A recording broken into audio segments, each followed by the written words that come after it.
መሰረት አድርገን እንማማራለን ማለት ነው። እነዚህ በግፍ የተገደሉ ክርስቲያኖች በአርሲ የሚገኙ ክርስቲያኖች ናቸው። ከነ ቤተሰቦቻቸው ነው የሞቱት፣ በታጣቂዎች በሚል ማለት ነው። ትኩረት ያደረገው ክርስቲያኖችን፣ ኦርቶዶክሳውያን ነው። ስለዚህ አሁናዊ ባለችው ኢትዮጵያ ኦርቶዶክስነት መገፋት፣ መደብደብ፣ ከስራ መባረር ምናምን ሳይሆን ከዚህ አልፎ ከዚህ ተሻግሮ ማለት ነው ዋናው ጉዳይ ምን ሆነ? መሞት። ኦርቶዶክስ ሆኖ መገኘት በኢትዮጵያ ውስጥ የሚያስገድል ሰማዕት የሚያስደርግ ተግባር ሆኖ እያየን ያለ ነው። ምንድን ነው እኛ ከዚህ የምንረዳው ነገር የሚለውን ነገር ነው አሁን ዛሬ የምናተኩረው እና እግዚአብሔር አምላክ ይፈቅድልን በዚህ ጉዳይ ላይ እንማማራለን። አንድ ታሪክ ላስታውሳችሁ። በውጭ ብዙ የማንበብ ልማድ ያላችሁና የውጭ ታሪክ መዛግብት የምታዩ ሰዎች ካላችሁ ሃጊያ ሶፊያ የምትባል ቤተክርስቲያን ታውቃላችሁ? ቱርክ የምትገኝ ሃጊያ ሶፊያ የምትባላለች የጥበብ የተባለው የመድኃኔዓለም ቤተክርስቲያን ጥበብ ሰመዳይ ነው ውእቱ እንዳለው በጣም በሚገርማችሁ ሁኔታ ጥበብ ሰመዳይ ነው ውእቱ ጥበብስ መድኃኒታችን ኢየሱስ ክርስቶስ ነው እንዳለው ሃጊያ ሶፊያ በቱርክ የሚገኝ ቤተክርስቲያን ነው፣ የመድኃኔዓለም ቤተክርስቲያን ነው። በዚህ ታሪኩን ስዕሉ ላይ ብትመለከቱ በባዛንታይን ጊዜ ቱርኮች በወረራ ተፈጽሞባቸዋል፣ በኦቶማን ቱርክ ማለት ነው። በጣም የሚገርመው በ1453 ዓመተ ምህረት ይህችኛዋ ቤተክርስቲያን መስጊድ ሆናለች በኦቶማን ቱርክ አማካኝነት በ1453። ከዛ ቀጥላችሁ ስትመለከቱ ደግሞ በ1935 በውጮች ማለት ነው ወደ ሙዚየም ተቀየረች።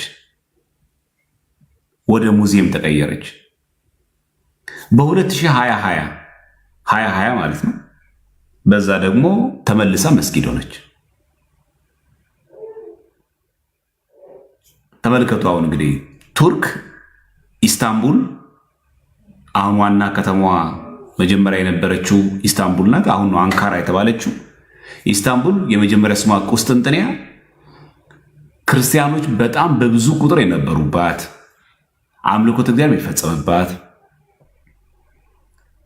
ኢቭን አይታችሁ ከሆነ ቤተክርስቲያኑን ቅዱሳት ስዕላት ጭምር አሉባት። ያ ግን ተቀይሯል። ዛሬ ሃጊያ ሶፊያ የመድኃኔዓለም ቤተክርስቲያን ዛሬ እኛ አይደለም። አይታችኋል ምን ያክል እንደሚያደማ። በቁሙ ስታስቀድሱበት የነበራችሁበት ስንቆርበት የነበርንበት ደብር አስባችሁታል? ጉልላቱ ላይ ያለው መስቀል አንስቶ መስጊድ ማድረግ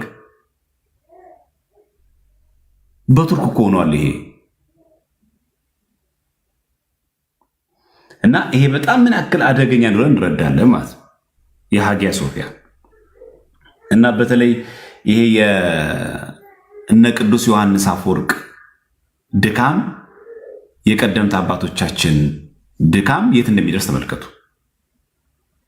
ስለዚህ ዛሬ ኦርቶዶክሳዊ ክርስቲያን በኢትዮጵያ ውስጥ በተለያየ መንገድ የሚገደልበት ያውም ደግሞ በመታረድ ቤቱ ይቃጠላል፣ ንብረት ይወድማል፣ ልጅ ከእናት ከአባት ከቤተሰብ ጋር አብሮ ይገደላል፣ ይሞታል። አሁን ስለነዚህ እንድናዘን አለም ወደዚህ አሁን ላይ የገባ ነው። እሱ አይደል መሰረታዊ ጉዳይ። እኒህ ሰማዕታት ናቸው፣ ምስክር ናቸው። አሁን መሰረታዊ ጉዳይ እሱ አይደለም። ምን ማለት መሰረታዊ ጉዳይ እሱ አይደለም። እነሱ በሰማዕትነት አርፈዋል፣ ሰማዕትነታቸውን ፈጽመዋል። እኛስ ምን ያክል ሰማዕት ለመሆን ተዘጋጅተናል?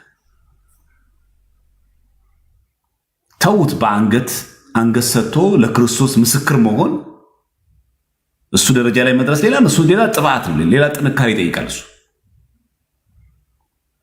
ግን አንድ ጥያቄ እናንሳ። ትንሿን ሰማዕትነት ዋጋ የከፈለ ማን አለ ከኛ መካከል? አልሰርቅም፣ አልዋሽም፣ አልዘሙትም፣ ኃጢአት አልሰራም፣ ክፋትን አልሰራም፣ እግዚአብሔር አምላክ አይወደውም፣ እኔ ክርስቲያን ነኝ፣ እንቅልፌ መስዋዕት አድርጌ ላስቀድስ። እቺ ሰማዕትነት፣ የጊዜ ሰማዕትነት በእኛ ቤተክርስቲያን እንደሚመስል እስቲ አንዴ ላሳያችሁ። ከዛ ትምህርቱን የበለጠ ግልጽ እንዲሆንልን መንገድ ይከፍታል ብዬ አስባለሁ። በተደጋጋሚ ጊዜ ይህን መጽሐፍ ስንጠቅሰው ትሰማላችሁ።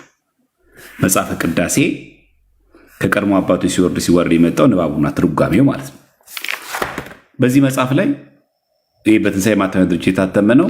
2010 ዓ.ም ነው። የመጽሐፈ ቅዳሴያችን ይሄ አንድምታችን እና ምን እንደሚል ተመልከቱ። በእንተ ቅድሳት ማቅ የለም ማለት በእንተ ቅድሳት ማለት በቤተክርስቲያናችን ዲያቆኑ ቅዳሴ በሚገባበት ጊዜ የሚያነባት ክፍል ናት። እንዲህ የሚል ቃል እናገኛለን። እስቲ በደንብ ስሙ። በእንተ ሃይማኖት ናስተበቁ ከመ እግዚአብሔር የሀበነ እንቲአሁ ሃይማኖተ በንጹህ ንዕቀብ ይላል። በአንድነቱ ምንታዌ ምን ብሎ የነገረን ተመልከቱ። እዚህ ጋር ምን እንደሚል እግዚአብሔር የእሱን ሃይማኖት በንጹህ እንድንጠብቅ የሰጠን ዘንድ ስለ ሃይማኖታችን ማልዳለን። በንጹህ ማለት ምን ማለት ነው? በአንድነቱ ምንታዌ በሶስትነቱ ርባኤ ሳንቀላቅል በሱ ማመንን ይሰጠን ዘንድ ስጠን ብለን ሃይማኖታችን ያጸናልን ዘንድ አጽናልን ብለን እንለምናለን። ይህ ትልቅ ጸሎት ነው። ምን ያጽናልን? ሃይማኖታችን ያጽናልን። ስንት ዥዋዥዌ እኮ የሚያደርግ ሰው አለ። ስንት እኮ እዛዚህ እኮ የሚቅለበለብ ሰው አለ። የሆነ ጊዜ ኦርቶዶክስ፣ የሆነ ጊዜ ሙስሊም፣ የሆነ ጊዜ ፕሮቴስታንት፣ የሆነ ጊዜ ፓጋን የሚያደርገው ምን ይላል እዚህ ጋር? ሃይማኖታችን ያጽናልን በመከራችን ሁሉ እግዚአብሔር የትዕግስትን ፍጻሜ የሰጠን ዘንድ ሰነፍሳችን ትዕግስት ራሱ ይጸልያል። ካልሰጠ ማን በመከራዋ ሁሉ እግዚአብሔር የትዕግስትን ፍጻሜ ሲሰጠን ዘንድ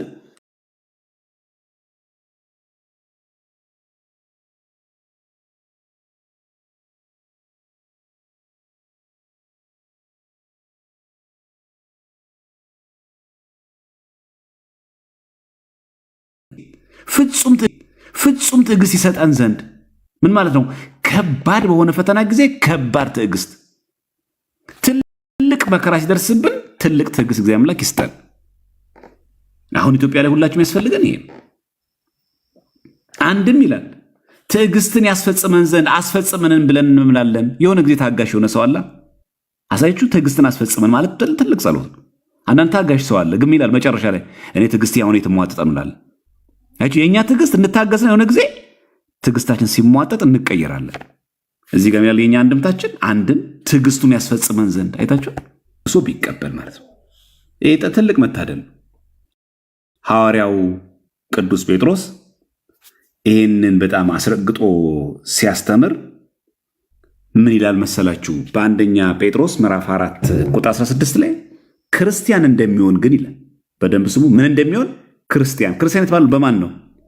በክርስቶስ ክርስቲያን፣ በወልድ ውሉድ ነን እኛ አይደለ? ክርስቲያን እንደሚሆን ይላል። ግን አለ መከራን ቢቀበል አለ ስለዚህ ስም እግዚአብሔርን ያመስግን እንጂ አይፈር። እግዚአብሔር ይመስገን በል። ክርስቲያን በመሆን መከራ ከተቀበልክ እግዚአብሔርን ያመስግን እንጂ አይፈር። እናንተ በአርሲ የምትገኙ ክርስቲያኖች፣ አዎ ወገኖቻችሁ ትላንት አብረዋችሁ የነበሩ ማህበራዊ ጉዳይ አብረው ሲያሳልፉ የነበሩ ይልቁንም አብረዋችሁ ሲያስቀድሱ ማህሌት ሲቆሙ ሰንበቴት አባላት የነበሩ ጽዋ ዝክር ሲዘክሩ የነበሩ አዎ ዛሬ በሰማዕትነት አርፈዋል። ይሄም በመድረሱ መዓት መጣብን አትበሉ። ይሄም በመድረሱ እግዚአብሔር አምላክ ቢርቀን ነው አትበሉ። ጸሎት ይገባል፣ ሱባኤ ይገባል፣ ምህላ ይገባናል። ሰማዕትነት ግን በክርስትና በኦርቶዶክስነታችን የሚቀበል መከራ ከገጠመን ምን እንበል? እግዚአብሔርን ያመስግን እንጂ አይፈር ይላል። በጣም ነው የሚገርመው። አንደኛ ጴጥሮስ ምዕራፍ 4 ቁጥር ስንት ላይ? 16 ላይ ክርስቲያን እንደሚሆን እኮ ነው የሚለው። ሰርቀህ አይደለም፣ ዋሽተህ አይደለም፣ በዚህማ አትቀበል። ይኸው ከላይ እኮ ይናገራል። ከእናንተ ማንም አለ ነፍሰ ገዳይ ወይም ሌባ ወይም ክፉ አድራጊ እንደሚሆን አለ ወይም በሌሎች ጉዳዮች እንደሚገባ ሆነ መከራ ይቀበል። እንደዚህ መከራ አትቀበል። ነፍሰ ገዳይ ሆነ ነፍስ ለመግደል ስትሯሯጥ ብትመታ ብትገደል ይሄ ሰማዕትነት አይደለም። ልትሰርቅ ብለህ ብትደበደብ ብትያዝ ብትታሰር ሰማዕትነት አይደለም። ሰው ላይ ክፉ ነገር ለማድረስ ብትጎዳ ብትጠቃ ይሄ ሰማዕትነት አይደለም። ክርስቲያን እንደሚሆን ግን አለ በኦርቶዶክስነት በአማናዊቷ ወንጌል በአማናዊቷ አስተምህሮ በመጽናት መከራን ቢቀበል ስለዚህ ስም እግዚአብሔር ምን ይበለው?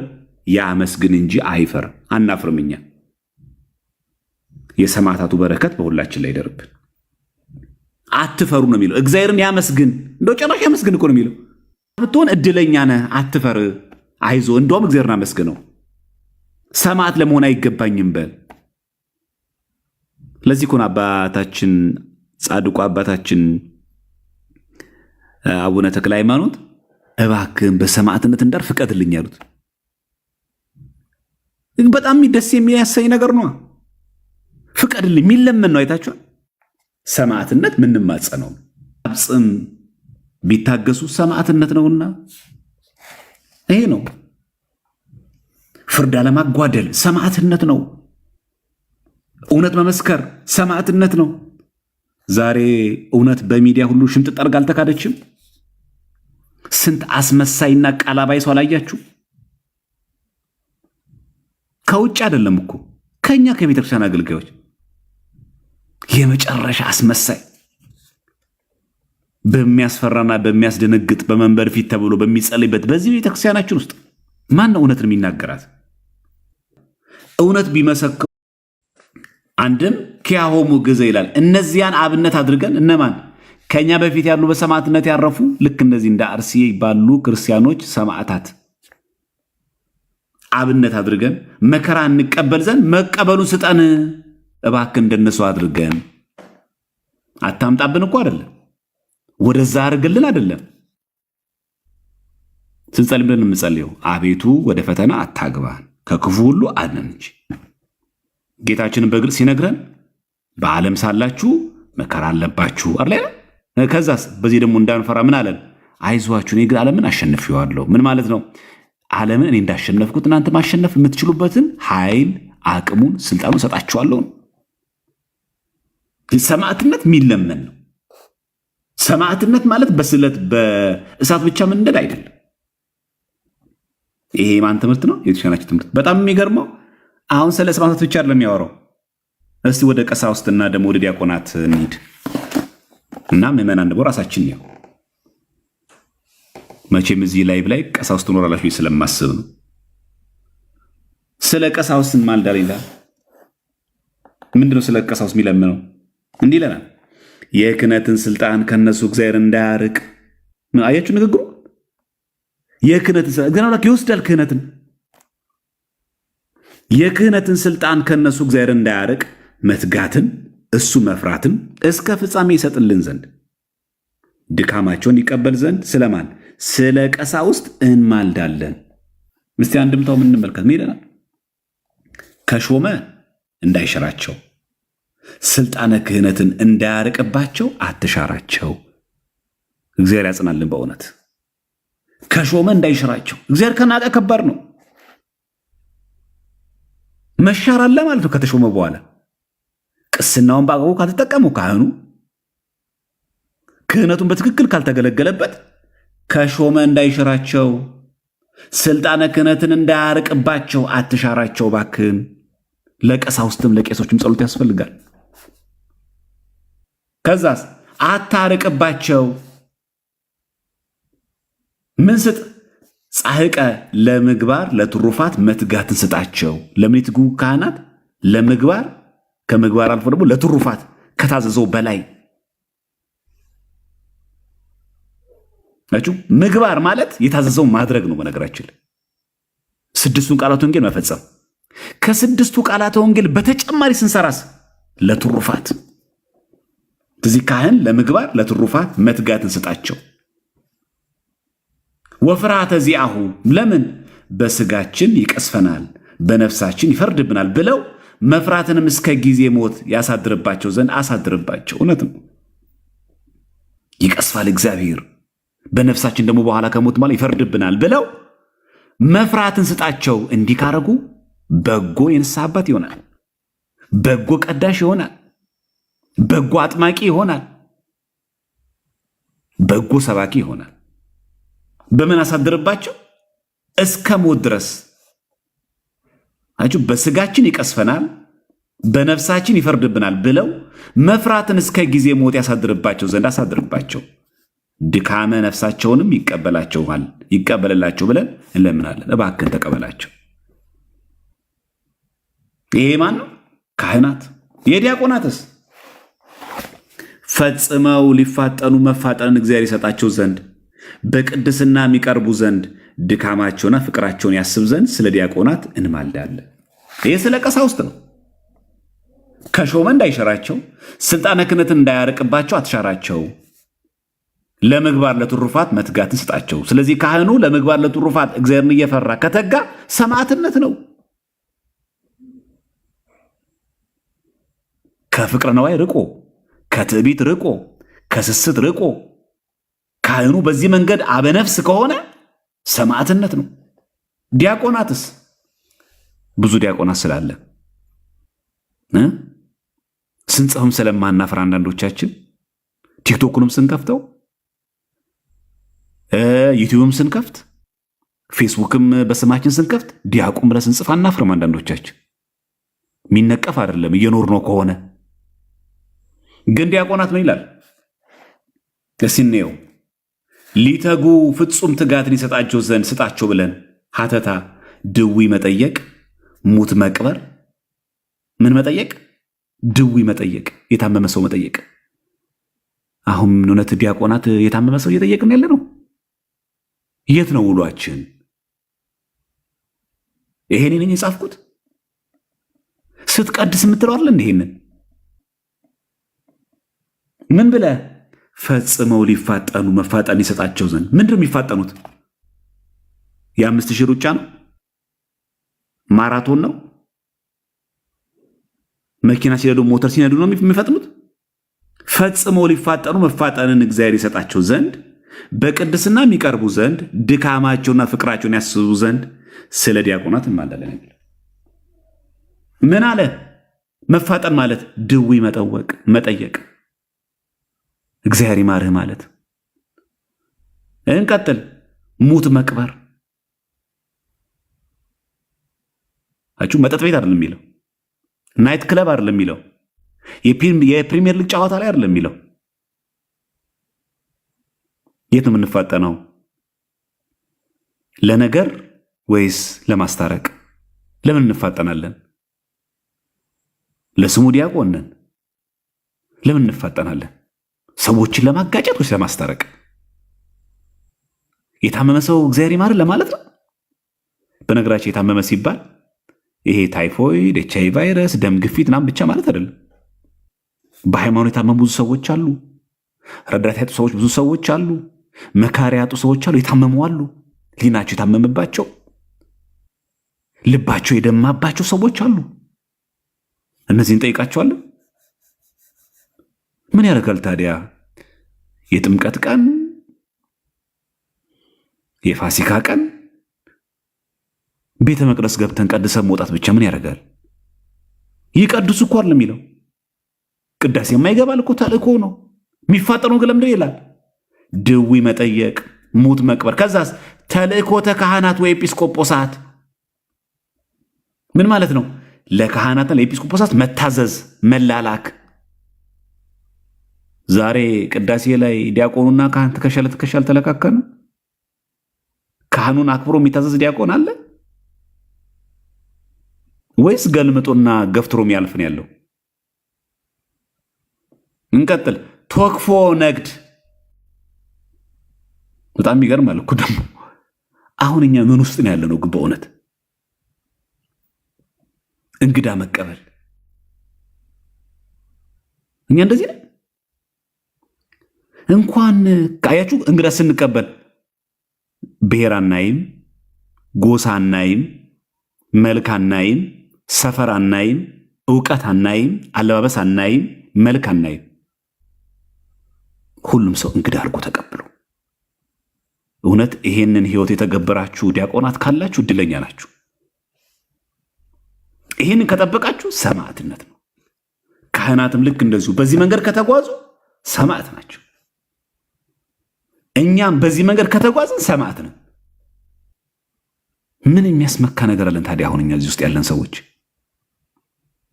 ይህ አሁን መጽሐፈ ቅዳሴ አንድምታ ነው። አካብደን የጻፍነውም አይደለም። ይሄ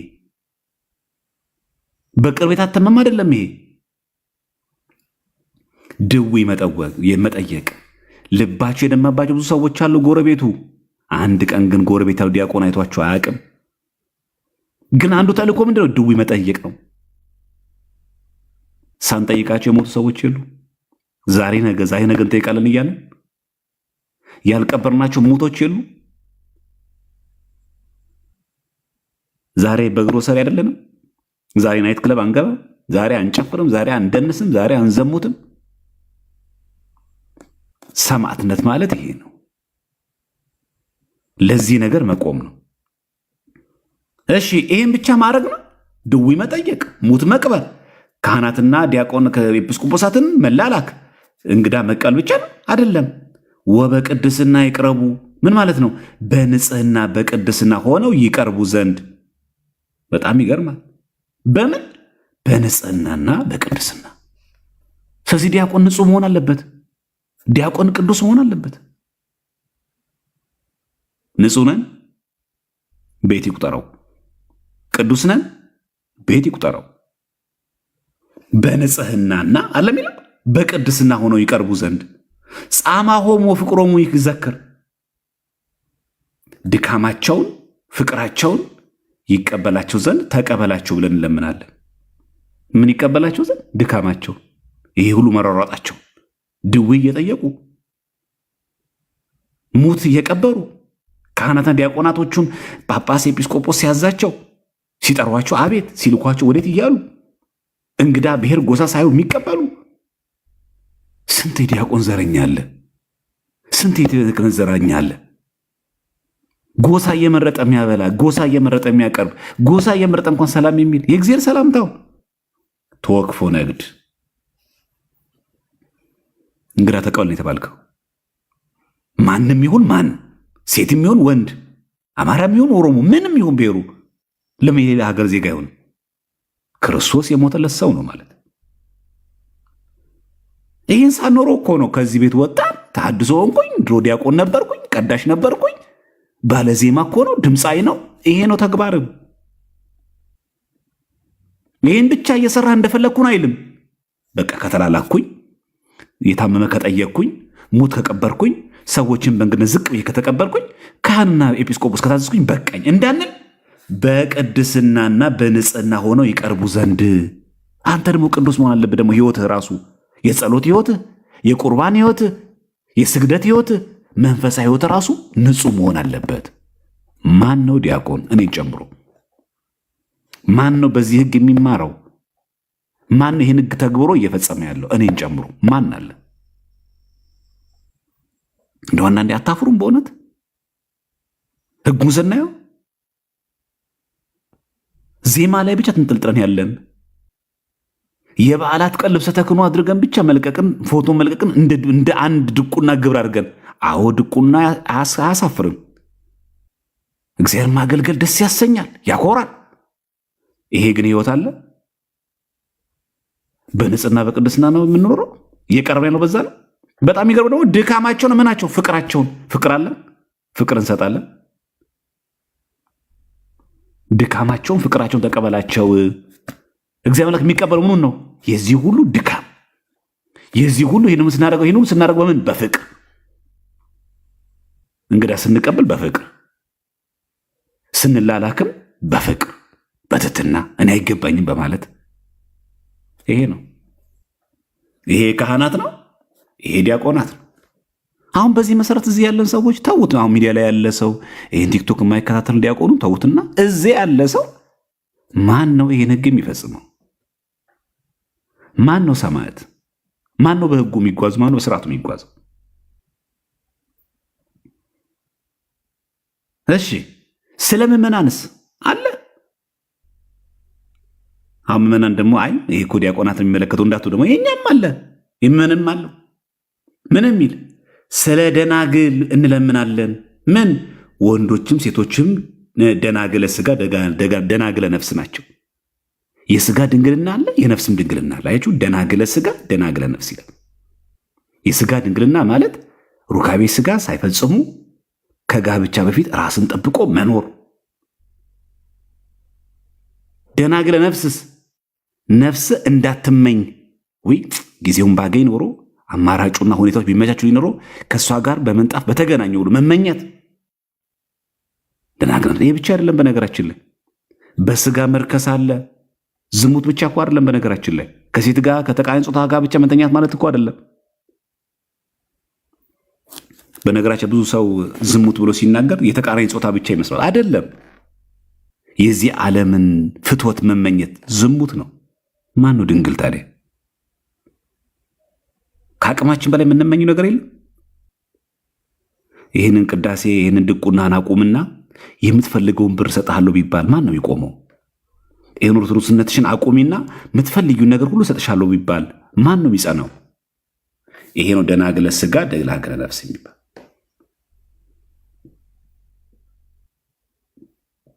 ያችሁ በነፍሳችን ድንግል መሆን አለብን። ምን ማለት ነው? ሃይማኖቴ ኦርቶዶክስ ነው፣ ኦርቶዶክስ ነው፣ በቃ መጽናት። ደናግለ ነፍስ ወንዶችም ሴቶችም ነው የሚለው። አልቀላውጥም፣ የምንፍቅናን መዝሙር የምንፍቅና ስብከት አልሰማም፣ መናፍቃን አዳራሽ አልገኝም፣ ከመናፍቃን ጋር አብሬ አልጸልይም። አብረን አንድ መስራት ልንሰራ እንችላለን። አንድ ትምህርት ቤት ልንማር እንችላለን። ጎረቤታሞች ልንሆን እንችላለን። በማህበራዊት ልንገናኝ እንችላለን።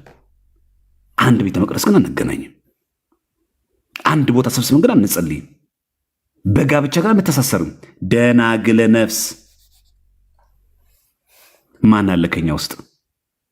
እሱ ኦርቶዶክስ ሆና እሷ ፕሮቴስታንት የለም። የነፍስ ድንግልና እኮ ፈርሷል። እርሱ ሙስሊም እሷ ኦርቶዶክስ የለች። ደናግለ ነፍስ ለማን? ወንዶችም ሴቶችም። ያችሁ ካህናት አሉ፣ ዲያቆናት አሉ፣ እኛ አለን፣ ምዕመናን አለን። ማንም ሰው አይቀርም። ስለዚህ ይሄንን ከጠበቅንስ ከኦርቶዶክስነቴ አልወጣም፣ ሃይማኖቴን አልቀይርም፣ እዛም እዚህም አልቀላውጥም ብሎ የጸና ሰው ከመ እግዚአብሔር የሃቦሙ አኪለ ድንግልና አስበ ድንግልናቸውን የድንግልናቸው ዋጋ ማለት ነው። አስበ ማለት ዋጋ ነው። የድንግልናቸውን ዋጋ ይሰጣቸው ዘንድ ስጣቸው ብለን ምን የሆኑ ዘንድ ወይኩን ለእግዚአብሔር ውልደ ወአዋልደ ለእግዚአብሔር ይላል። ለእግዚአብሔር ወንዶች ልጆች ሴቶች ልጆች የሆኑ ዘንድ። ስለዚህ የእግዚአብሔር ልጅ የሚባለው እንደዚህ ነው። ደናግለ ስጋ ደናግለ ነፍስ። አቦ ችግር የለም በቁርባን እናገባለን ብሎ መዘሙት። አቦ ችግር የለም በጩይነት እኔ ከብዶኛል፣ የአንቺ ድንግልና የኔ ድንግልና ያንቺ አይደለም፣ ዕቃ አይደለም። ይሄ የስጋ ድንግልና ከታጣ ነው። ንጽህና መጠበቅ። ከዛስ ደናግለ ነፍስ ችናት መሰረታዊ ጉዳይ። የነፍስ ድንግልና ከፈረሰ ማለት ነው የስጋ ድንግልና የሚፈርሰው። ለመዘሞት ስታስብ የነፍስ ድንግልና ፈረሰ። ተመኘኸዋ ስትፈጽመው የስጋ ድንግልና ይፈርሳል። የነፍስ ድንግልናውን የጠበቀ ሰው በስጋ ድንግልናው አይወድቅም። ሞቅ ብሎኝ እኮ ነው ጠጥተን ነበረ ሳናስበውን የፈጸው ነው የሚባል ነገር የለም። መጀመሪያ መሻት አለች። ያቺ መጠጥማ ኤነርጂ ናት፣ ካታሊስት ናት። እሷ ሙቀት ናት፣ ቻርጅን ያደረገችው ሞተር ነው የሆነችው። መጀመሪያ ግን እሳቤው አለ። የነፍስ ድንግልና ከተጠበቀ የስጋ ድንግልና የሚጠበቀ ዝግ ነው ጭንቅላት። ይሄ ነው መሆን የሚገባው። በሃይማኖታችን ልክ እንደዛው ከኦርቶዶክስነቴ ፍንክች አልልም። ዝግት መልሱን ባቀውም ባላቀውም ቢመለስልኝም ባይመለስልኝም ቢገባኝም ባይገባኝም ኦርቶዶክሳዊ ተዋህዶ እምነቴ ላይ ግን አንዳች ነገር ሌላ ነገር ውስጥ አላስገባም። በፍጹም ልቤ አምነዋለሁ። የነፍስ ድንግልና እንዲህ የገባ ሰው ወደ ኑፋቄ አይገባም። ስለዚህ ኑፋቄ ውስጥ ሲገባ ድንግልና ይፈርሳል። ተጠራጣሪ ሆነ፣ ባዕድ ነገር ተቀላቀለው፣ ቀላወጠ። የሌላ ሰው ትምህርት ናፈቀ። ዲያብሎሳዊ ትምህርት አስርጎ አስገባ። ይሄ የነፍስ ድንግልና ይባላል። ስለዚህ ትዕግስት ትልቅ ዋጋ አለው። ስለዚህ ምን ተማርን ማለት ነው? ስለ እጉሳን፣ ስለ ሰማዕታት ይኸው እንዳያችሁት፣ ቀጥለን ደግሞ ስለ ካህናት፣ ከዛ ስለ ዲያቆናት፣ ቀጥለን ደግሞ ስለምን አየን ማለት ነው? ስለኛው፣ ስለ ወንዱ፣ ስለ ሴቶች። ይህንን ዛሬ የተማማርንበት መሰረታዊ ምክንያት በአርሲ የሚገኙ ክርስቲያኖች ሃይማኖታቸውን ምክንያት በማድረግ ዛሬ በመገደላቸው ሰሞኑን እንዳያችሁት አንድ ቤተሰብ አካላት በአንዴ በታጣቂዎች ደማቸው ፈሶ ዛሬ በጅምላ እየቀበረን። ዛሬ ኢትዮጵያ ውስጥ ሞትን ለምደነው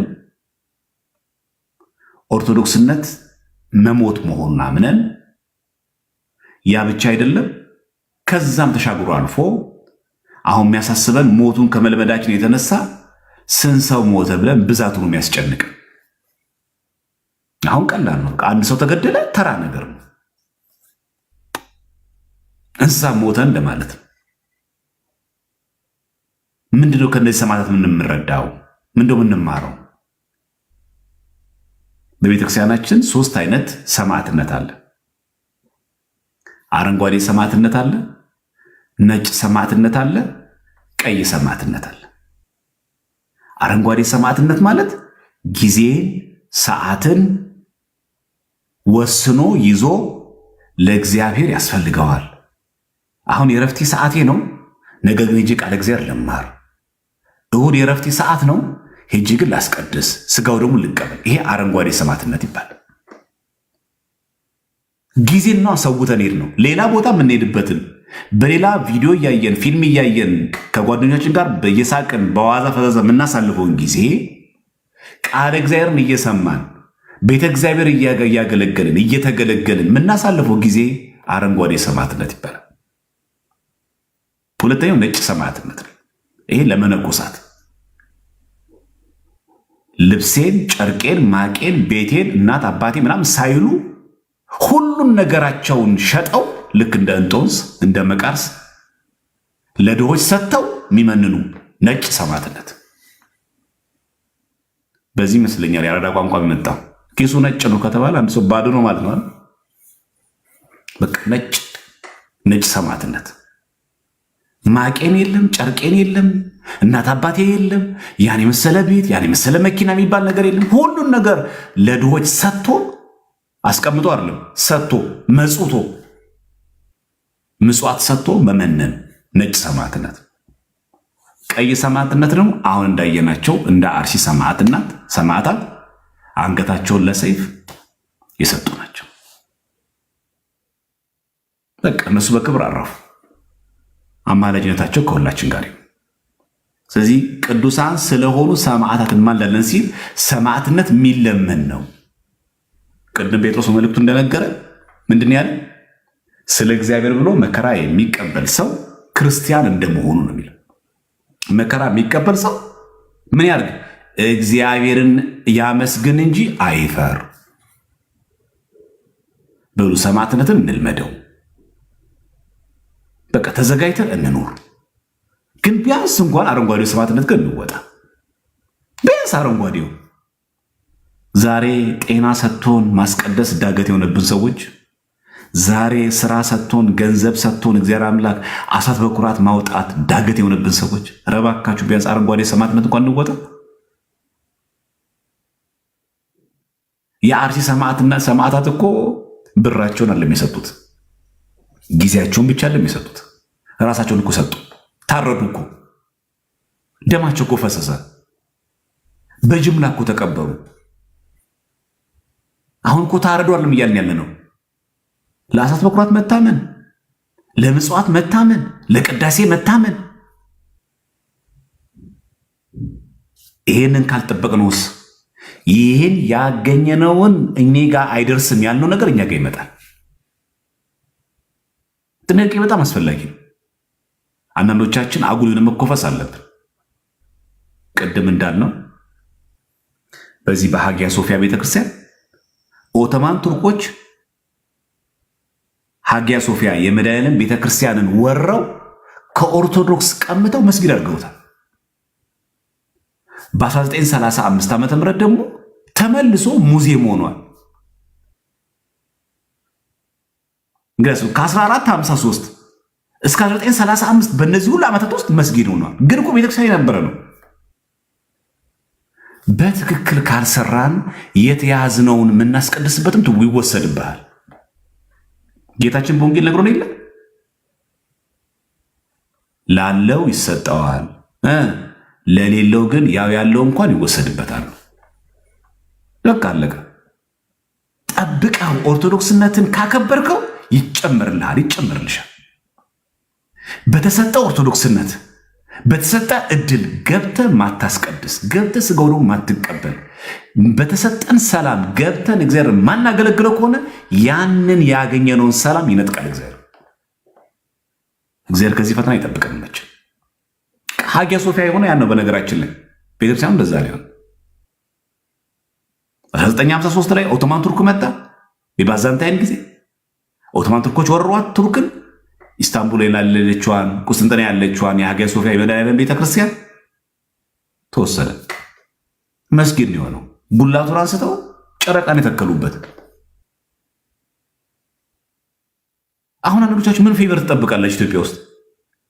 አንዳንዱ ሰው ምንም አትሆንም ኢትዮጵያ እንደው የአባቶቻችን ነገር ሆነ እኮ ዛሬ በሽለላ አይደለም ሃይማኖት ቢቆመው፣ በፉከራም አይደለም ሆነ እኮ ይኸው አይንህ እያየ በጅምላ ይሄን ያክል ክርስቲያን በቀን እየቀበርክ ነው። ኢትዮጵያ ውስጥ እኮ ነው። አይሆንም አትበሉ፣ ይሆናል። በቃ የኛ ግፍና ኃጢአት ግን አይመስላችሁ? የኛ እልከኛ ልብ አይመስላችሁ? ክርስትናውን ለወረት ለተጠቀም ነው ለኛ። በቃ ሃጊያ ሶፊያ እኮ ሆኗል። የቸሩ መድኃኔዓለም ቤተክርስቲያን መስጊድ ሆኗል። 1935 ደግሞ ከአውሮፓ ህብረት ምናምን ሊያባሯት ምናምን ሲሉ ቱርክ ለኦርቶዶክስ አልመልስም ግን መስጊድ የሚለውን ቀምቼ ሙዚየም አድርገዋለሁ አለች። ሙዚየም አደረገችው 1935። ከዛ በ2020 የዛሬ 25 ዓመት ደግሞ መስጊድ ያደረገች ተመልሰ። ከዛ አይታችሁ ከሆነ የሃጊያ ሶፊያ ቤተክርስቲያን ዩቲዩብ ላይ ገብታችሁ ተመልከቱ። የመድኃኔዓለም ቤተክርስቲያን ስዕለ አድኖቹን እንዳለ ሙሉ ቀለም እየቀቡ የሚደርሱበትን ሁሉ እየሸፈኑ። አይሆንማ፣ የሰው ወርቅ እኮ አያደምቅም። እኛውን መስጊድ ገብተን ቤተክርስቲያን ማድረግ እንችላለን? ይሆናል? ስብዕናስ ክርስትናስ ፍትህስ ነው? ይገባልስ? እኛ የበላይ በሆንበት አካባቢ ላይ እንደዛ ማድረግስ ይገባል? እና አይታችኋል ምን ያክል እንደሆነ። ሃጊያ ሶፊያ ብላችሁ ግቡና ተመልከቱ ዩቲዩብ ላይ ቀለም ቀብተውታል። የመድኃኔዓለምን ስዕል የክርስቶስ ስዕል ቀለም ቀብተውታል። ከላይ በቃ እንደዚህ ያለው ግማሾቹ ስዕሎቹ ይታያሉ። የተቀበው ፓርት ምናምን ግማሹ ይታያል። ነጭ ቀለም ምናምን ቀብተውት የደረሱበትን ቀብተውታል። አዲስ ተአምር አንጠብቅ። ስለዚህ በከተሞች እንደው ሰላም በሆነ አካባቢ ላይ እየኖርኩ ነው ምንም ነገር የለብኝ ምንል ሰዎች ከአርሲ ክርስቲያኖች ተምረን ራስን ለሰማዕትነት ማዘጋጀት ተገቢ ነው። ትንሿ ሰማዕትነት ግን ጊዜ መሰዋት ነው። ካህናት አባቶቻችን ዘመኑን በመዋጀት ክህነትን በመጠበቅ መልኩ መጓዝ፣ ዲያቆናትም አገልጋዮችም ልክ እንደዚሁ መጠበቅ መጓዝ ተገቢ ነው። እኔ በጣም ማዝነው አሁን እየወጣ ያሉት በተለይ ወጣት ዲያቆናት ነገ እንዴት እንደምንዋጃት እችን ቤተክርስቲያን አላውቅም። በቃ በጣም ጥቂት በጣት የሚቆጠሩ አገልጋዮች ናቸው ቤተክርስቲያን አሁን ያለችበትን መከራና ችግር ተረድተው እውነተኛ የቤተክርስቲያን አገልጋይ ለመሆን ራሳቸውን በእውቀትም በመንፈሳዊ ሕይወትም እያሳደጉ የመጡት። አብዛኛው ግን እንደዛ አይደለም። ለጥ ብሎ ተኝቷል። ገሚሱ ቅጥረኛ ዲያቆን ነው፣ ይቀድሳል፣ ደሞዝ አይቋረጥበት። ሰንበቲቱ መናፍቃን ገቡበት አልገቡበት፣ ምዕመኑ ተማረ አልተማረ፣ እሱ የሚጠይቁትን መልስም የለውም፣ እሱንም ችግር የለበትም፣ ደሞዝ አይቋረጥበት። በትሩፋት የሚያገለግልስ የሆነ የበዓል ቀን ልብሰ ተክህኖ ተለብሶ ይታይ፣ አለቀ። ማህሌት ምናምን ሲቆም ከበሮ የተሽከረከረ ይምታ፣ ጥምጣም ያድርግ፣ ካባ ያርግበት፣ አለቀ። ህዝቡ ተማረ አልተማረ፣ እሱ ዲያቆኑ ጥቅስ ከበደው አልከበደው ጉዳዩም አይደለም። ለመናፍቃን ምላሽ መስጠት፣ ስለ ኦርቶዶክስ እምነት ማወቅ፣ ስለ ቤተክርስቲያን ትምህርት ማወቅ የሰንበት ተማሪ ችግር ነው፣ የሰባኪ ችግር ነው። እሱ አይመለከተውም። የበዓላት ቀን መጥቶ ግን ካልቀደስኩ ብሎ ደግሞ ድብድብ። አሁን አንተ ዲያቆን ነህ፣ አሁን እግዚአብሔር ይቀበላል እንደዚህ ስላረክ? በስማ የንግስ ጊዜ እኮ የቀደሰው ቅዳሴ እኮ ድምፅ ነው የሚለው እግዚአብሔር። እግዚአብሔር በዚህ ልትሸውዶ ትችላለህ? እግዚአብሔር በሾው የሚሸወድ ይመስላችኋል? ሳልጸልይ ስጋው ደግሞ ሳልቀበል እዚህ ቲክቶክ ላይ መጥቼ እንጣለብሽ ስለታዩ እግዚአብሔር በዚህ የሚሸውዶ ይመስላችኋል? እግዚአብሔር እንዴት ነው እየሳሉ ያለ ነው ግን? እና ከዘመኑ አንዋጀውም። በጣም እኔ ፍራቻ እሱ ነው። አሁን እየመጣ ያለ በጣም እያገለገለ የምትሉት ዲያቆናት በጣም ጥቂቶቹ፣ በጣም በጣት የሚቆጠሩ አገልጋይ ብቻ ነው ዘመኑን ለመዋጀት ራሱ ለማብቃት እየተጋ ያሉ። አብዛኛው የለበት። ምን እንደሚወጣ አላውቅም። ከማህበራዊ ሚዲያ ርቋል እንዳትሉት ፎቶን እየለቀቀ ታዩታላችሁ። የሆነ ጊዜ ሲቀድስ ያሳየናል፣ የሆነ ጊዜ ደግሞ ፕሪሚየር ሊግ ያሳየናል። ወያላው ዝም እያልን እየጨፈረ ማለት ደግሞ እኮ ይለቋል። ደግሞ ቲክቶክ ላይ መኪና መንዳት ለሱ ብርቅ ነው። ሲቀድስም ያሳየናል። መኪና ደግሞ እያንዳ ደግሞ ዘፈን ከፍቶ ደግሞ እየጨፈረም ያሳየናል። ሁሉ አይቅርብሽ። ምን አይነት ጉዶች እንደተፈጠሩ ደግሞ አሁን አንተን የምታዙ ለአርሲ ሰማዕታት አንተ ምች ታማኝ ሆንክለት ለቤተክርስቲያን። እንደው ሰው ለጭፈራ ለዘፈን አንድ ዲያቆን የተከለከለ ነው። እንደው ከወደቀ በኋላ እንደው ዘፈን ከሰማ በኋላ ጭራሽ እወቁልኝ ዘፈን መስማቴና መጨፈሬን ብሎ ነው ቪዲዮ የሚለቀው። ምን እናድርግህ አንተ ስለጨፈርክሽኛ? እንደው ምን አይነት ጉዶች ነን ግን እኛ እውነት። ሰው እንኳን ይሰናካል እንኳን አንልም። ሰው ዘፈን ሰማ ጭራሽ ነው ለቪዲዮ ይላል እኮ ያውም ቲክቶክ ላይ። እሑድ ቀን እንደዚህ ሲጨፍር ከሳት ያሳየንና ሰኞ ቀን ደግሞ ተንሱ ለጸሎት ደግሞ ይለናል። በዚህ ፐርሰናሊቲ በዚህ ስብዕና ለአርሲ ክርስቲያኖች አዝናለሁ ማለት ዘበት ነው። ይሄንን የምትቀልድበትን ድቁና፣ ይሄን የምናሾፍበትን ክህነት ይነጥቅና ሌሎች ይስጣል እግዚአብሔር አምላክ። የምትኖርባትን ከተማ እሳት ያደርጋታል። በአርሲ በሩቅ ቦታ ሰማት አለው የምትለው አንተ አካባቢ እንዲመጣ ያደርገዋል። አላርም ነው እግዚአብሔር አምላክ ያሳየ። ተጠቀም። እዚህ ያሉት ያው ኢትዮጵያ ውስጥ ሩቅ አይደለም፣ ሩቅ ምስራቅ አይደለም፣ አውሮፓ አሜሪካ አይደለም። አንተ የምትኖርባት ሀገር ላይ ምናልባትም አንተ የምትኖርባት ክልል ላይ ይሄው እንደዚህ ክርስቲያን በመሆን እየተገደለ ነው ያለው። አንተ ተዘጋጅተህ ግን እግዚኦ ብለህ ወደ እግዚአብሔር ቅረብ። በቅስና ቄስ ከሆንክ በቅስና ሳትታማ በቅስና በንጽህና ተጓዝ። ዲያቆንም በንጽህና ተጓዝ። ምዕመንም እንደዛው። እንዲህ ማታረጉ ከሆነ ይሄው እሳት ይመጣል። በብልጣብልጥነት እግዚአብሔር ልንሸውደው አንችልም። በአውደ ምሕረት ስለተሞጋገስን እግዚአብሔር ልንሸውደው አንችልም። ሰበከው እኮ ዛሬ ስለተባለ እግዚአብሔር አይሸውድም። ንጹህ ስብከት መሆኑ እግዚአብሔር የሚፈልገው በድምፃችን በታዋቂነት በፌመስነት የለም። እግዚአብሔር እንደዚህ አይሰማም። በመልክ አይሰማም፣ በብሔር አይሰማም፣ በድምፅ ቅላጼ አይሰማም። የሚስረቀረቅ ድምፅ ስላለ እግዚአብሔር ከዚህ አይሰማም።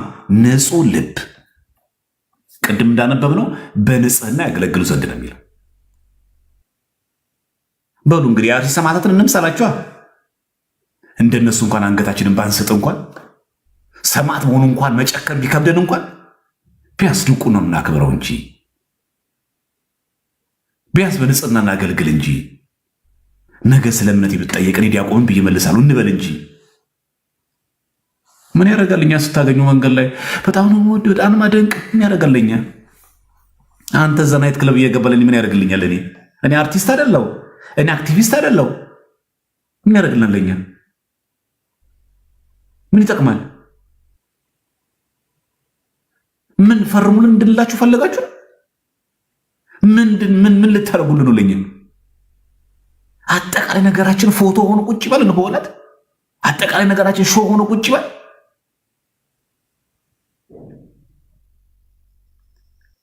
ካልተመደበ ማይቀድስ፣ እሱ ማይቀድስ ከሆነ ማያስቀድስ፣ እሱ ቀዳሽ የሆነበት ጊዜ መጥቶ ማይቆርብ፣ ሁሉ ነገር አይቅርብህ። እዚህ ጋር ልብሰ ተክኖ ታዩታላችሁ። እዛ ጋር ደግሞ ጭጭቅ ያለ ሱሪ ደግሞ ያደርጋል። እዚህ ታፋው እግሩ ሁሉ ነገር አይቀርም። የሆነ ጊዜ ደግሞ የጉባኤ ቀን ደግሞ ከሰዓት ደግሞ ጠዋት የቀደሰ ሰውዬ በቁንጣ ደግሞ ታዩታላችሁ። ደግሞ ቁንጣ እግሩ እንኳን ለቁንጣ እኮ አይሆንም። እንደው የሚያምር እግር ቢኖረው ስቶ አንድ ነገር እንዲሆኑ ነው ሰማዕትነት የሚኮነው። ክርስቲያኖች ዲያቆናት ላይ ለምንድን ነው መሰላቸው አጽንኦት ሰጥቼ የምናገረው? አሁን የሚወጡት ዲያቆናት ቅዳሴውን ከማወቅ ገብቶ ከመቀደስ ባሻገር እዚህ መጽሐፈ ቅዳሴ ላይ ያለውን እንኳን ግዴታ መውጣት ካልቻልን ዘመኑን መዋጀት አንችልም። እራሳችንንም ቤተክርስቲያናችንም ጭምር ነው የምናዋርደው ነው። ይገባችኋል? እንጂ ሁላችሁም ቲክቶክ ላይ ገብታችሁ ስበኩ አይደለም እያልን ያለ ነው። ሁላችሁም አስተማሪ ሁኑ እያልን አይደለም። ግን ስለ እምነት ብትጠየቅ ግን ተመልሳለህ። ስራ ቦታ፣ ታክሲ ውስጥ፣ ትምህርት ቤት፣ ነገ ደግሞ ስታገባ በሰፍ ብትጠየቅ አንገት ነው የምትደፋው ወይስ አጣቅሰ ለዛ ምን ፍቅር ነው መለስ ይሰጣል? አሁን ያላነበብከውን አሁን ያላወቅኩ መቼ ነው የምታውቀው? እንጂ ሁሉም ሰው እንደው ዲያቆናት ማለት ሁሉ ሚዲያ ላይ ካልወጣ ሁሉም ሰባይ ካም አይደለም። በቃ በምን በንጽህና በቅድስና ያገለግሉ ዘንድ ነው የሚለኛል። ስለዚህ ባካችሁ አሁን በአርሲ ያሉትን ክርስቲያኖችን እያሰብን እኔስ በንጽህና እያገለገልኩ ነው እንጂ በጣም ያሳዝናል የአርሲ ሰማዕታት ምናምን ብለን ፕሮፋይል ቀይረን ከዛ ማለፍ አለበት። ሰማዕትነት ቤተክርስቲያን እኮ ስራዋል። በዲዮቅልጥያኖስ ዘመንም እኮ ተከስቷል። የእነዚህ ሰማዕታት ነፍሳቸው ይማር ሰው የሚባለው በረከታቸው ይደርብን ነው የሚባለው። እኚህ እኮ ሰማዕታት ናቸው። በክርስትናቸው የተቀበሉት ዋጋ ነው። እኛስ ግን አረንጓዴው ሰማዕትነት ግን እየፈጸምን ነው። ቀይ ሰማዕትነት ይቆየን፣ አረንጓዴው ሰማዕትነት ግን እየፈጸምን የለም። እስቲ አንተ ለትዳር አጋር ታማኙን ሰማዕትነት ነው። ከጮኛ ውጭ ሌላ አልሄድም፣ ከትዳሪ ውጭ ሌላ ቦታ አልሄድም። ሰማዕትነት ነው። የግድ እኮ ሰይፍን ብቻ ማለት እኮ አይደለም። እዛም እዚህ የሚረግጥ እኮ ሰው አለ። እያወቃችሁት ኦፊሻሊ ፍቅረኛ እንዳለው እያወቅን ኦፊሻሊ ባለትዳር መሆኑ እየታወቀ ነው። መረጣ ላይ ካለስ ችግር የለም። እንደው 30 ቦታ ላይ የሚረግጥ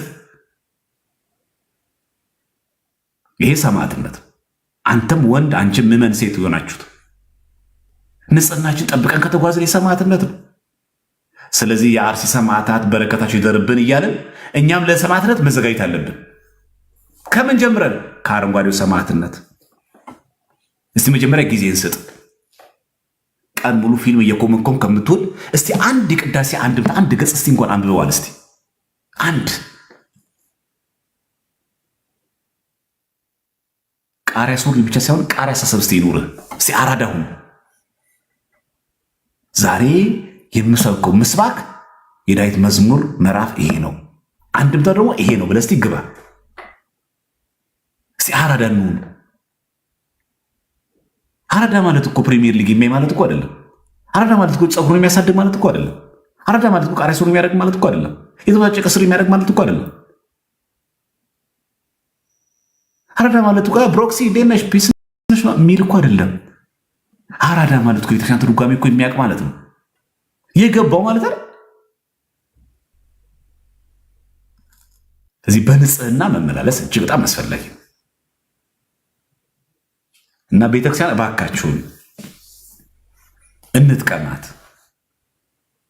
ብዙዎቻችን ግን እየተጠቀምንባት ነው ያለነው። መልካም ነው። ሰድበዋትን ቤተክርስቲያን እየጠቀመች ነው ያለችው። አገልግለው መሪጌታ ነበርኩኝ ዲያቆን ነበርኩኝ ምናምን ብለው ወጥተው እየሰደቧትም ጊፍት እያገኙ እየበሉ የቤት ክራያቸውን እየከፍሉ ይኖሩባታል። ሰድባሃትም እንጀራ ናት ቤተክርስቲያን። እንደው ቢያንስ እንኳን አታሳዝንም?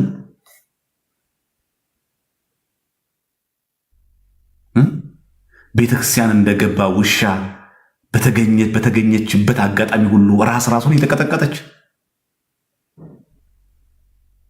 ገዳማቶቿ ይገባል፣ መነኩሴ ይገደላል፣ ቄስ ይታረዳል፣ ምዕመን ይታረዳል። አንድ ቤተሰብ 5 6 ቤተሰብ አንድ ሀባ ከሆነ አንድ እንኳን ነፍስ አይተርፍም። አንተ ምን እያረክን ያለው? እኔ ምን እያረኩን ያለሁት? እዚህ የአርሲ ሰማዕታት በረከታቸው ይደርብን፣ ቃል ኪዳናቸው ከሁላችን ጋር ይሁን። እኛ ራሳችን ደግሞ ለሰማዕትነት መዘጋጀት ያስፈልጋል። ይሄን ካላደረግነውስ እግዚአብሔር አምላክ ይመጣና ያጠፋዋል። ይህን ሁሉ እናጠዋለን። የሰማዕትነት ክብር ለተቀበሉት በትዕግስት ለሚጸኑ ሰዎች ይሰጣቸዋል። መጽናት ግን ይጠበቅብናል። ከአረንጓዴው ሰማዕትነት ግን እንጀምር። የትዳር አጋር አለሽ? በመታመን ጀምሪ። አላህ አንተ ለሰው መታመን ጀምር። ቅዳሴ አልቀርም ጤና ከሰጠኝ በል እስቲ። ሰማዕትነት እኮ ነው። አልገባህም እንጂ እኮ አንተ እሑድ ቀን ተኝተህ የምታሳልፋቱን ያንተ ሰዓት እኮ ወይኔ መቼ ነው ከዚህ ነው የተነስቼ ማስቀድሰው እኮ ብሎ እኮ የተኙ ሰዎች እኮ አሉ። አልገባህም እንጂ አንተ ቆመ ስለሄድክ መስሎ ነው እንጂ አሉ። በአንተ ዕድሜ ክልል እያሉ የልብ ድካም ይዟቸው ሐኪም ቤት ያሉ ሰዎች የሉ። መቼ ነው ሰው ግን ማስቀድሰው የሚሉ እኮ ሰዎች አሉ። ማስቀድስ የናፈቃችሁ ሰዎች እኮ አሉ። ሲሰጥ ነው፣ ሲታደሉት ነው። ጤናም ስጦታ ነው፣ ሀብት ነው። አልገባህም እንጂ አንተ ነው። እኔ ካልቀደስኩ ልቅር ብለህ የቀረኸው እዛ እኮ አለ እኮ። መቼ ነው ማስቀድሶ የሚል ሰው እኮ አለ። ከዚህ ባካችሁን ለልብሳችን፣ ለጫማችን፣ ለፀጉራችን፣ ለውበታችን የምንጨነቀውን ያክል ለነፍሳችን ውበትም እንጨነቅ። ምን አውቃለሁ? እስኪ አንድ ሰው አድነን እናውቃለን? አንድ ሰው አድነን እናውቃለን? አንድ ሰው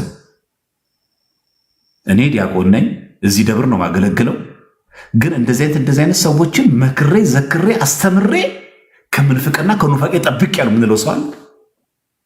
አያምጣው እንጂ እዛ ትምህርት ቤት ላይ የሆነ ክርክር ቢነሳ አንተ ቆማሙን ተመልሰዋለህ? ግን ስም ምንድን ነው? ዲያቆን እኮ ነው ገሌ። ኧረ ሲቀድስ እኮ አይቼዋለሁ። ኧረ ይዘምራል ደግሞ ጎበዝ ነው። ከብሮ ሲመታ ብታየው ከብሮን እንደምትሽከረከረው ሁሉ መናፍቃን ነዛ ታሽከረክራለህ። እግዚአብሔር በሾ አይሸወድ። ወደድንም ጠላንም ዋጥ አድርጎ ይሄንን በቃ እግዚአብሔር አይታለም። እኛ አሁን እየተናገርን ያለው ግዴታችን ለመወጣት ነው። አልሰማንም እንዳትሉ፣ የነገረን ሰው የለም እንዳትሉ፣ እንዳታመካኙ። ለሰባኪያነ ወንጌል ብቻ የሰጣችሁትን የእግዚአብሔርን ቃል፣ ለሰንበት ተማሪ ብቻ የሰጣችሁትን የመጽሐፍ ቅዱስን ጥናት አንተ ከተኛበት አትችልም። ለዛር ላይ ያያህለም ታድሶቹ እኛ ዲያቆን ነበር እያሉ አንድ እኮ ትርጓሜ እንደምታያውቁ አንድ ቅዳሴ እኮ እንደምታያውቁ ግን ዲያቆን ነበርኩኝ ይላል። ከራስ ጉያ የወጣ እኮ ነው። እዚህ ነበርኩኝ አይሰራም። ነኝ ክርስቲያን ነበርኩ ሳይሆን ክርስቲያን ነኝ። ዲያቆን ነበርኩ ሳይሆን ዲያቆን ነኝ መሆን ያስፈልጋል። ከአዲስ ሰማዕታት የምንማረው መሆን። መከራቸው በዛ። በተኙበት ደግሞ እኮ የሚገርም የሚያሳዝኗቸው በተኙበት ባንቀላፉበት በእረፍታቸው በዛች ውድቅት ሌሊት እንደ በግ እንደ ዶሮ ታርዳቸዋለህ። እኛ አሁን ትንሽ ሰማዕትነቷ ጥቂቷ ነገር አለች እኛ ጋር።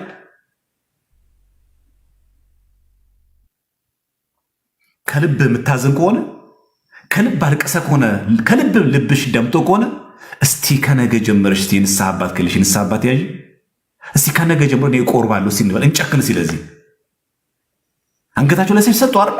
እስቲ እኛ ደግሞ ለስጋው ደግሞ እስቲ እንጨክን። እኛ እስቲ ለቁርባን እስቲ እንጨክን። እስቲ እኛ ቃል እግዚአብሔር ለመማር እስቲ እንጨክን። የቤተክርስቲያንን መሰረታዊ ትምህርት ለማወቅ እኔ እጨክናለሁ። ከአሁን በኋላ ሰንበት ገብቼ እማራለሁ። እስቲ እንበል፣ እስቲ እንጨክን ለዚህ ይህንም እንዳላጣው ነገር እንጂ ፕሮፋይል በመቀየር ጊዜ አምላክ ሊተወን አይችልም። ሰላ አይደለም። አርቅልን፣ ከመከራ ጠብቀን እንጂ እኮ ቅዳሴያችን ላይ እኮ አለ እኮ የሰማዕትነት ስራ ይሰጠን ዘንድ ብሎ ሰማዕትነት ስራ ነው። ቤተክርስቲያን የምትለምነው ነው። ትዝ ይላችኋል አይደል? የዛሬ ስንት ዓመት እንደሆነ አላውቅም እንጂ ግብፅ ውስጥ የሆሳዕና ቀን አይሴስ የቅዳሴ በሴቶች መቀመጫዋ ወንበር ላይ ከስር ወንበሩ ላይ ቦምብ ጠምዷል። የሆሳዕና ቀን ኮፕቲክ ግብፅ ውስጥ። ከዛ ጳጳሱ ዘንባባ እያደሉ እያለ የሆሳዕና ቀን ቅዳሴው አልቆ የተጠመደው ቦምብ በሴቶች ወንበር ከስር ላይ ስለነበረ ቦምብ ፈነዳ። ብዙ ሰዎች ናቸው በአንድ ቀን ያለቁት። ገብታችሁ ማየት ትችላላችሁ። በጣም የሚገርመው በሳምንቱ ቦምቡ በፈነዳ በሳምንቱ እጅግ ብዙ ቁጥር ያላቸው ክርስቲያኖች ተገኝተው ያ ቦምብ የፈነዳበትን ቦታ ላይ እንዲየደባበሱ እንደዚህ ያደርጋሉ። ወይኔ እንደዚህ ባስቀደስኩኝ የዛን ቀን ያ ሰማዕትነት አመለጠኝ አሉ። እኛ ብንኖርስ? አንቺ እኮ አጉል ነው ቤተክርስቲያን የሚያደርግሽ። አንቺ እኮ አጉል መነኩሴ ያጫውትሻል። አንተ እኮ አጉል እግዚአብሔር ትፈታተናለህ። ለምን ከእግዚአብሔር ጋር የምታጣላኝ? እኛ እኮ መንፈሳዊ መሆናችን እኮ በእኛ ቤት በጣም እያወዛ ነው ማለት። እሱ ከእግዚአብሔር ጋር የሚያጣላ፣ አንተ ከእግዚአብሔር ጋር የምታስታርቅ።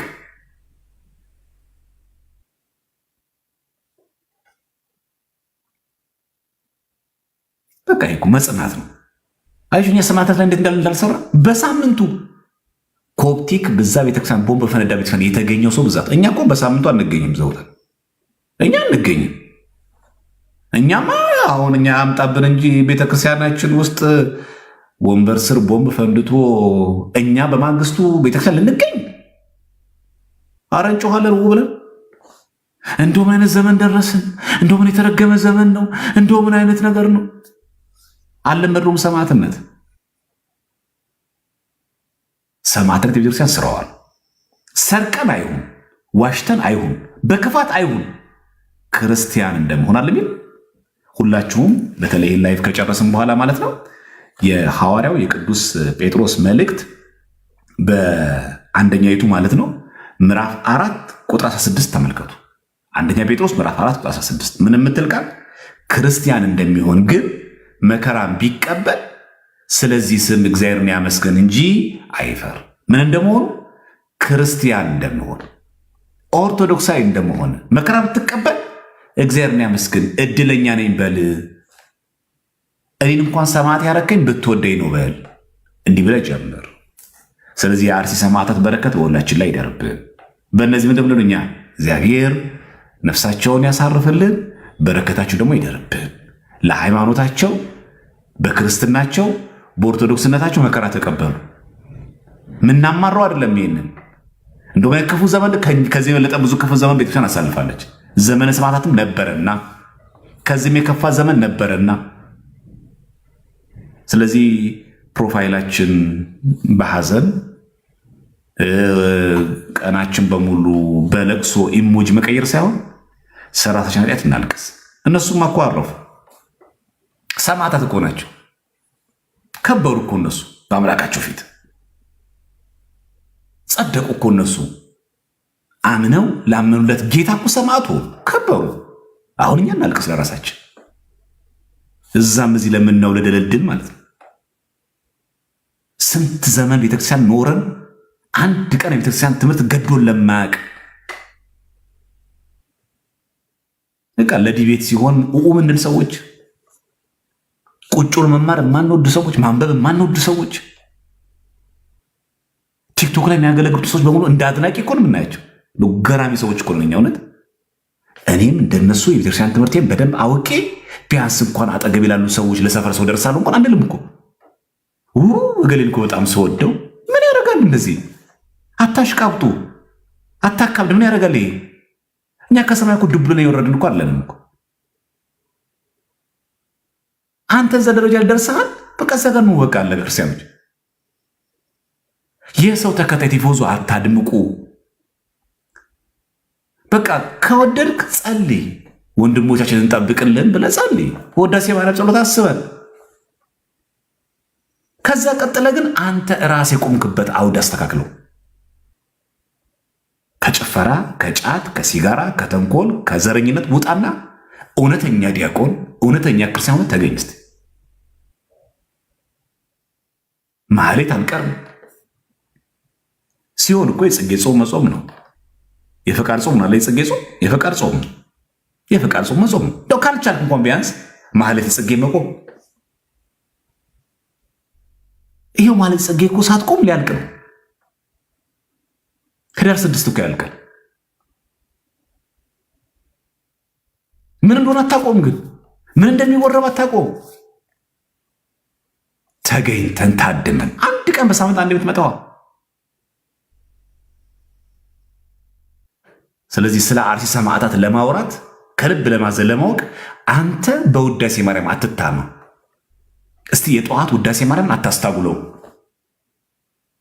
ቅዳሴ እስቲ አታስታጉል። አሳት በኩራት መስጠት አታስቀረው። ሰማዕትነት ከዚህ ይጀምራል። አንተ እግዚአብሔርን ሰማዕትነት የእግዚአብሔርን አሳት በኩራት ኒክ አድርገህ እየበላ እያስቀረህበት እያስቀረሽበት ደስ ይላል የምናስቀድሰው ሲመቸን ሲደላ ሰው ደውሎልን ምናምን ነገር ሲቀሳቅሱ ካልተደወለልን አብረን እንሂድ ካልተባለን ጉዳያችንም አይደል። ሰማዕትነት ከዚህ ነው የሚጀምረው። ስለ ቤተ ክርስቲያኔ ከአሁን በኋላ በደንብ አውቃለሁ፣ ለሃይማኖቴ ይቆማል ማለት ነው እንጂ እግዚአብሔር አምላክ ለኢትዮጵያ በተለየ ሁኔታ የሚሰራው ፌቨር የለም። አይታል ሶሪያ የለችም። ተመልከቱ ምን እንዳሉ ብፁዕ አቡነ በርቶሎሜዎስ የቱርክ ቤተክርስቲያን ሊቀ ጳጳስ ፓትርያርኩ ሃጊያ ሶፊያ ቤተክርስቲያን የነበረችውን መስጊድ አድርገውብን፣ ከዛ ቀጥሎ ሙዚየም፣ ከዛ ቀጥሎ ተመልሰው መስጊድ አድርገውብናል። ይሄ ትልቅ ግፍ ነው ብለዋል ብፁዕ አቡነ በርቶሎሜዎስ የቱርክ ኦርቶዶክስ ቤተክርስቲያን ፓትርያርክ። ዛሬ ከእርሳቸው ውጪ በሚዲያ ላይ በቱርክ መንግስት ህግ መሰረት ልብሰ ተክህኖ አድርጎ እሳቸው አስኬማቸውን አድርገው መስቀላቸውን ይዞ መታየት አይፈቀድም ከእሳቸው ውጭ። ተደጋጋሚ ጊዜ ነገር አንስቼዋለሁ እዚህ ላይ ካህኑ ቀደሰ፣ ልብሰ ተክህኖውንም ካባውንም አውልቆ በቦርሳ ከቶ ነው የሚወጣው። ካህናት ከአጸደ መቅደሱ ከቅጽረ ቤተክርስቲያን ውጪ መስቀል ማሳለም አይቻልም፣ ልብሰ ተክህኖ ማድረግም አይቻልም። የቅዱስ ዮሐንስ አፈወርቅ ሀገር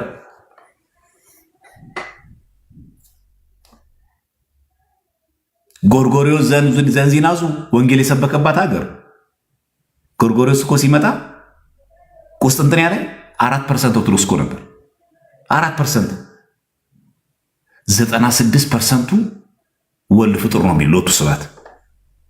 ከዛ ጎርጎሪዎስ ምንድን ያደረገው በቤተክርስቲያን ታሪክ እንደምታውቁት ልብሱን የጵጵስናውን ቀይርና ቆብ አድርጎ ተራ ሰው መስሎ ልክ የሚበላ ምግብ በከተማ ያለችዋን እንቅስቃሴ ሲያይ እዚህ ጋር ዳቦ የሚሸጣለ ሲላቸው፣ አዎ ወልድ ፍጡር ነው፣ ስንት ዳቦ ልስጥ ነው የሚባለው። አይ ተመልከቱ እንዴት አርዮሳዊነት የአርዮስ ክህነት እንዴት በቁስጥንጥንያ ሰፍኖ እንደነበር። ማንኛውም ዕቃ ስትሸጥ የዛ ሰዓት አዎ ወልድ ፍጡር ነው፣ እሺ ምን ልስጥህ ነው የሚባለው። ልክ እቺ ፕሮቨርብ ናት። ልክ እንደ አንድ ስሎጋን ሆና የምታገለግል ናት፣ መፈክር ናት። እቺ ስሎጋን በየቦታ ትገባለች። ዕቃ ስትገዙ ስትሸምቱ ምን ስትሉ እችን ትናገራላችሁ። ሎቱ ስብሐት ምን ያክል 96%ቱ አርዮሳዊ ነበር። ጎርጎሪዎስ የቁስጥንጥንያ ሊቀ ጳጳስ ሆኖ ሲመደብ ቁስጥንጥንያ ላይ የነበረው 96%ቱ አርዮሳዊ፣ 4% ብቻ ኦርቶዶክስ ነበር ይቀር። ጎርጎሪዎስ ወደ መንበረ ፕትርክናው ተቀምጦ ወንጌል አስተምሮ ህዝቡን አስተምሮ ጎርጎሪዎስ ሲያርፍ 4% ብቻ አርዮሳዊ ቀርቶ 96%ቱን ኦርቶዶክስ ነው ያደረገው። ገለበጠው።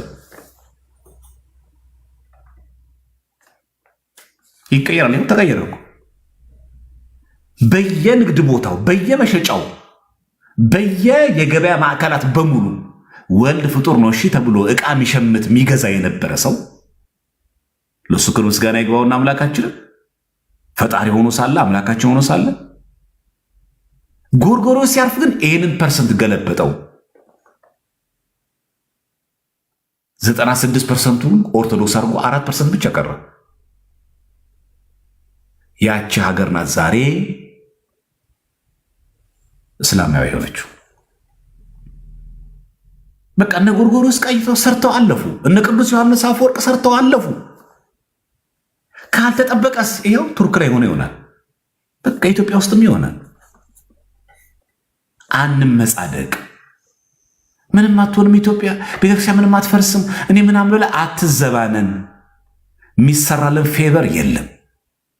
ከጾምን አዎ፣ ከጸለይን አዎ፣ ንስሐ ገባን አዎ፣ ስጋው ደግሞ ከተቀበልን አዎ፣ በእውነተኛ መንገድ ከተጓዝን አዎ ልክ ነው። አሁን ይሰራል። የአባቶቻችን ሀገር ናት ምንም አትሆንም በማለት ግን አትሆንም። እያየህ እኮ ነው በየቀኑ የሚሆነው ነታይ። ኢትዮጵያ ውስጥ ምንም ነገር በተፈጠረ ቁጥር ግጭት መጀመሪያ የሚጀምረው ቤተክርስቲያን ከማቃጠል ሰውን ከመግደል ነው የሚጀምረው። ይሄ አዲስ ነገር ነው። በቃ አለቀ። የኛ ቤተክርስቲያን እኮ ላቦራቶሪ ሆናለች፣ ቤተ ሙከራ ናት። የምትፈልገውን ነገር ኢትዮጵያ ውስጥ ለማሳካት መጀመሪያ የምታደርገው ምንም ፓርቲ ይሁን መጀመሪያ የምታደርገው ቤተክርስቲያኒቷን በማውደም ነው፣ ኦርቶዶክስን በመግደል ነው። ይሄ ነው መፈክሩ። በቃ በንጽህና በቅድስና ካላገለገልን ነው ከጠቅላይ ቤተ ክህነት አንስተን እስከታች ያለን በትክክል ካላገለገልን ነው ይሄ ሁሉ አይኖርም። በቃ ፌቨር አይሰራም። እግዚአብሔር አምላክ ለሰው ኢትዮጵያ እናንተ እንደፈለጋችሁ ነው፣ እሺ እንደፈለጋችሁ አትስሩ። የአባቶቻችሁ ቃል ኪዳን ስላለ እንደፈለጋችሁ ነው፣ ችግር የለውም። እናንተ ስትፈልጉ ዘረኛ ሁኑ፣ ስትፈልጉ ዘሙቱ፣ ስትፈልጉ ጥላቻ ይኑር፣ ስትፈልግ ንስሐ አትግባ፣ ስጋው ደግሞ አትቀበል፣ ችግር የለውም። እሺ እናንተ በስፔሻል ኬዝ አልነካችሁም አይልም። እግዚአብሔር ፍትሐዊ አምላክ ነው። እግዚአብሔር እኮ ጻድቅ ነው፣ እውነተኛ ዳኛ ነው። ሶሪያንና ቱርክን ጠልቶ ኢትዮጵያን በተለይ አይወዳትም። እግዚአብሔር ንጽህና ካለ ቅድስና ካለ ለአባቶቻችን የተሰጠውን ያንን ቅዱሱን ሃይማኖት ጠብቀን ካቆየን አዎ ይሆናል። ፌቨር ግን አንጠብቅም። እንደፈለጋችሁ ነው ግን አይባልም። እንደውም እግዚአብሔር ቸርነት ነው እስካሁን የጠበቀን። ኢትዮጵያ ውስጥ እንደተኮነው እንደተፈጸመብን ግፍ እንደሆነችው ቤተክርስቲያን እንደሆነችባት ነገር በሙሉ አሁን እውነት የኢትዮጵያ ኦርቶዶክስ ቤተክርስቲያን መቆም ነበረባት። እንደተሰረልን ሴራ ቢሆን ኖሮ እንደተደረገው ደባ ቢሆን ኖሮ ዛሬ የኢትዮጵያ ኦርቶዶክስ ቤተክርስቲያን እንደዚህ በዚህ ልክ ቆማ መታየት ነበረባት። ምን ያልመጣ መከራ አለ እና በጣም አስቸጋሪ ነን ነው ማለት። እዚህ መጀመሪያ ዘረኝነቱን ከራሴ መጀመሪያ ታማኝነት መጀመሪያ ከራስ ለእምነቴ ለሃይማኖቴ እቆማለሁ። በንጽህና ለማገልገል ነው ምተጋው። በማንም ላይ በክፋት አልነሳም። ቂም ተንኮል በማንም ላይ ሊኖረኝ አይገባም። ከራስ ጀምር መጀመሪያ። እገሌ እኮ ዘረኞች ናቸው ካለ መጀመሪያ አንተ ከዘረኝነት ውጣ። ከዛ ነው ዘረኝነት የምትቃወመው። አንተ ጋር ያለውን ልክፍት መጀመሪያ አስወግደው። በሰፈር በቀበሌ የምታስበው መጀመሪያ አንተን ጓደኝነት አፍርሰው። በብሔር በጎሳ የሰበሰብካቸውን ጓደኞች በትና መጀመሪያ ሰው ናቸው ይበልጥ ደግሞ ክርስቲያን ናቸው ብለ ጓደኛ ያዝ። የአንተ ጀማ እኮ ራሱ ችግር አለበት። ፍቅረኛ ሲይዝ በዘረኝነት አሁን አንተ ስለ ዘረኝነት ትቃወማለህ? ስንት እያለቀሰችብሽ እያለቀሰብሽ እሷ እያለቀሰች በአንተ ላይ አንቺም እሱ እያለቀሰብሽ ብሔርን ጎሳ መሰረት አድርገን የተሆናችሁ ሰዎች የሉ? በቤተሰብ ተጽዕኖ በለው በራስ ተጽዕኖ በለው። አሁን አንተ ነህ ዘረኝነት የምትቃወም? ይህንን ዋጋ ሳትከፍል ነው አንተ ስለ ጠቅላይ ቤተ ክህነት ዘረኝነት የምታወራው? አንተ ራሱ ጉደኛ ሰው አይደለም እንዴ?